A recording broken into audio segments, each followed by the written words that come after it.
हरे कृष्णा कृष्ण कृष्ण हरे हरे, हरे राम राम राम हरे हरे।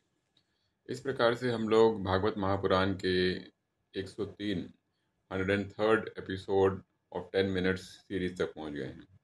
आगे बढ़ने से पहले हम लोग इस्कॉन के फाउंडर आचार्य A.C. भक्ति वेदांत स्वामी प्रभुपाद जी का बहुत बहुत आभार व्यक्त करना चाहते हैं।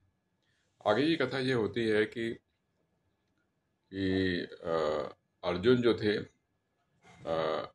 वो उनको मालूम पड़ता है कि जो भगवान कृष्ण और बलराम जी की जो सिस्टर है, बहन है सुभद्रा, उसकी शादी बलराम जी जो हैं वो दुर्योधन से कराना चाहते हैं।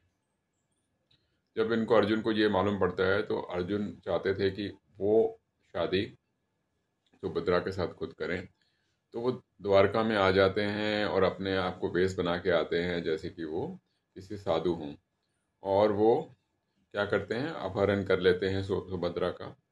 और इसके बारे जब मालूम पड़ता है बलराम जी को, तो वो बहुत ही क्रोधित होते हैं।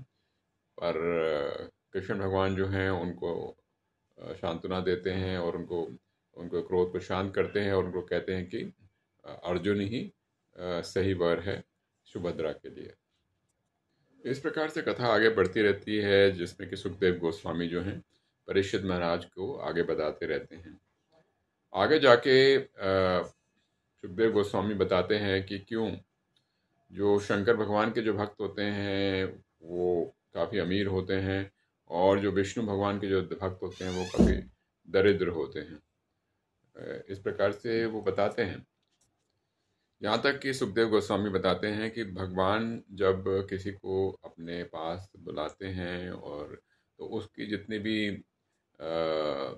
धन संपत्ति होती है उसको वो जाने देते हैं। जिस प्रकार से प्रभुपाद जी थे, उनके बहुत अमीर होने के बावजूद भी वो पूरी तरह से उनके सब कुछ चले जाता है, उनकी फैक्ट्री भी ख़त्म हो जाती है, उनका परिवार भी अलग हो जाता है, और वो एक किस्म से दरिद्र हो जाते हैं। और इस प्रकार से वो पूरी तरह से सरेंडर कर देते हैं ईश्वर को, परमात्मा को, वो परमात्मा के पास आ जाते हैं। और भगवान शंकर के जो भक्त होते हैं वो दूसरे मोड में होते हैं, मोड ऑफ पैशन में होते हैं, है ना, मोड ऑफ इग्नोरेंस में होते हैं, मोड ऑफ गुडनेस में भी होते हैं। तो भगवान जो हो शंकर जो होते हैं वो अपने भक्तों की इच्छाएं पूरी कर देते हैं जल्दी जल्दी, ताकि वो हरि का नाम जो है, वो नारायण का नाम हमेशा ले सकें और उनको डिस्टर्बेंस ना हो। आगे कथा ये आती है कि एक असुर था जिसका नाम था वृका था। उसने बहुत तप किया, और तप करने के शंकर भगवान के लिए तप किया, और तप करने के बाद वो केदारनाथ गया। तो वहाँ पे उसने शंकर भगवान की प्रार्थना करके इतनी तपस्या करी कि उसने अपने शरीर के टुकड़े टुकड़े काट के भगवान को अर्पण करता गया। भगवान शंकर जो थे वो खुश हुए, प्रसन्न हुए, और के सामने आते हैं और वो कहते हैं कि मुझे आप ये वर दीजिए कि जिसके सिर पे भी मैं अपना हाथ रखूं वो जो है भस्म हो जाए। शंकर जो है वो उनको वर दे देते हैं। तो वो अपने इस चीज़ को, शक्ति को ट्राई करने के लिए वो शंकर भगवान के पीछे पीछे भागता है वृक असुर, कि मैं उनके सिर पे रख के देखना चाहता हूँ कि ये जो शक्ति मुझे दी है वो ठीक है कि नहीं। तो शंकर भगवान भागे भागे विष्णु के पास आते हैं, और विष्णु जो है इसका इसका समाधान निकालने के लिए एक बालक का रूप लेते हैं। वो वृका के सामने चले जाते हैं और वृका को बोलते हैं कि शंकर के पास तो कोई शक्ति ही नहीं है जिससे कि वो आपको इस तरीके से वर दे सके। आपको देखना चाहिए कि आपको जो वर दिया है वो सच में कारगर है या नहीं है, तो आप अपने सिर पे ही रख के देख लें। तो वो वृका इस बात में आ जाता है।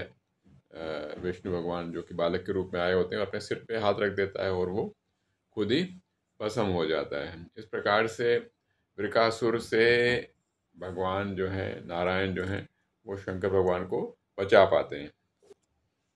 कथा आगे ऐसे बढ़ती है कि जो कुछ संत लोग होते हैं, संत लोग एक आपस में उनके बीच में चर्चा हो रही होती है। वो देखना चाहते हैं कि नारायण जो हैं, विष्णु जो हैं, और शंकर और ब्रह्मा, उनमें से सबसे उत्तम कौन है। तो जो संत हैं वो कहते हैं कि ठीक है, इन सब का जो है एक किस्म से टेस्ट होगा, और भृगु मुनि जाते हैं उनका टेस्ट करने के लिए। तो सबसे पहले वो ब्रह्मा जी के पास जाते हैं, ब्रह्मा के पास जाते हैं, ब्रह्मा को अपशब्द कहते हैं। ब्रह्मा जी को क्रोध आता है लेकिन वो फिर भी अपने आप को रोकते हैं। फिर आगे वो जाते हैं, शंकर जी के पास जाते हैं और शंकर जी को अपशब्द देते हैं। तो शंकर जी जो हैं अपना भाला निकाल के उनको मारने वाले होते हैं तब, लेकिन पार्वती माता उनको रोक लेती हैं। फिर वो जाते हैं वैकुंठ में, जाते हैं वैकुंठ में जाके विष्णु जी को देखते हैं और विष्णु जी को उनके छाती पे वो पैर मारते हैं। और उस समय विष्णु जी हैं लक्ष्मी जी के साथ विश्राम कर रहे होते हैं।